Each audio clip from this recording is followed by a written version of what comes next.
Welcome to another edition of the German Gills post-match review. I'm your host Adam Wesgate, and today we are going to be talking about Gillingham versus Mansfield. Now, you're not imagining things. I was in Langkawi, it was a tropical island, and since then, where I was watching the Gills take on Mansfield, I am in Kuala Lumpur, the Twin Towers behind me. It is not green screen magic by Reece, I can assure you.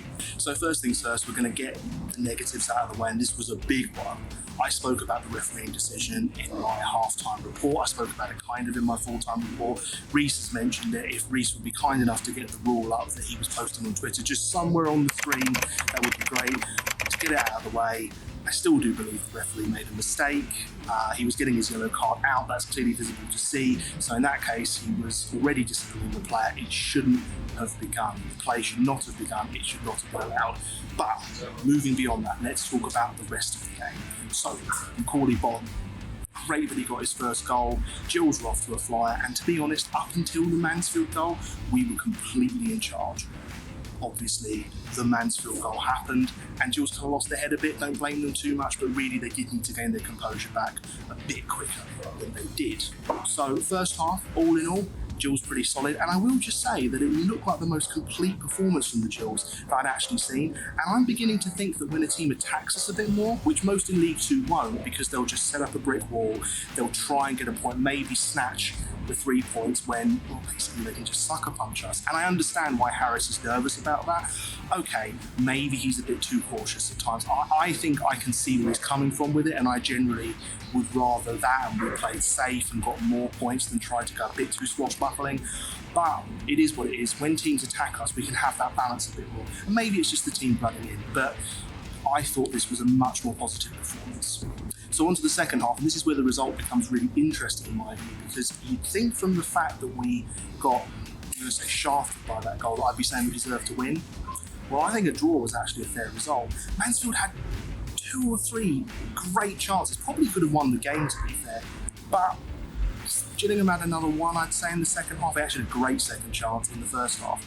I probably think a draw was fair. Mansfield did miss some, not quite sitters, but chances they should have put away, and they looked a great team. I think they're going to finish in the top 7 for sure. I think Gills still look good for the top 7, and this is the beginning of our hard run.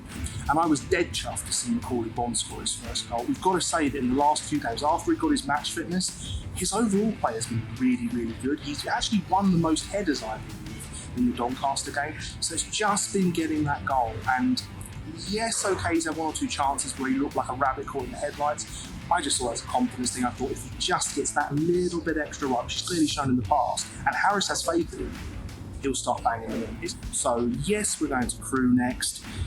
The easiest one on paper, you don't take any team easily in League 2, but we really do need to get some decent results here, and I think Mansfield was a good result. And my final point I want to make is something that I don't think we've seen since probably the turn of the century, maybe 2010. I'm probably being a bit generous there. The spine of the team, the way it's looking going forward. We've got Jake Turner in goal, we've got Connor Masterson, Ogie, and actually, I'm going to mention Ogie, I'm going to segue here to mention Ogie. This was the first time I saw him make any mistakes that I would say, yeah, I would say made a couple of mistakes. So first of all, we're playing one of the better teams. Secondly, he's the kind of player who's proactive. He is reactive. What am I talking about? He does react to situations. He tries to preempt. See, I can't get my words right. I'm 7 hours ahead. You've got to forgive me. And Ogie did make a couple of mistakes, but there are going to be times this season where when he tries to stop something, it's not going to work.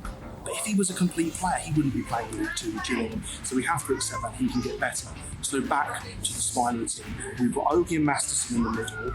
We've got Ethan Coleman, who's very young still, becoming better. We've got Jaden Clark. I think Bonne can play at a higher level. Tom Nichols can play at a higher level.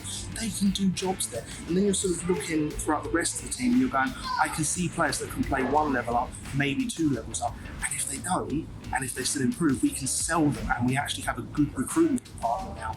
So I have faith that whatever money we made, we still got Scout in charge. He always did a shrewd deal, and I think the Gallinsons will do very good deals with nice sellers. So if we sell them, not a big deal. We invest the money back in, we replace them. I've got total confidence in this now. But you can see the team actually progressing forward. The philosophy is that we try and keep the players if possible, but I think we'll still get a decent fee because then the player can move on with their career, Gillingham can reinvest, Bob's your uncle, clubs very much in the state. But anyway, that's what I think about Gills v Mansfield, and going forward slightly further with our transfer policy. What did you think? Please comment below. Let us know. Thank you very much for listening to this German Gills post-match review.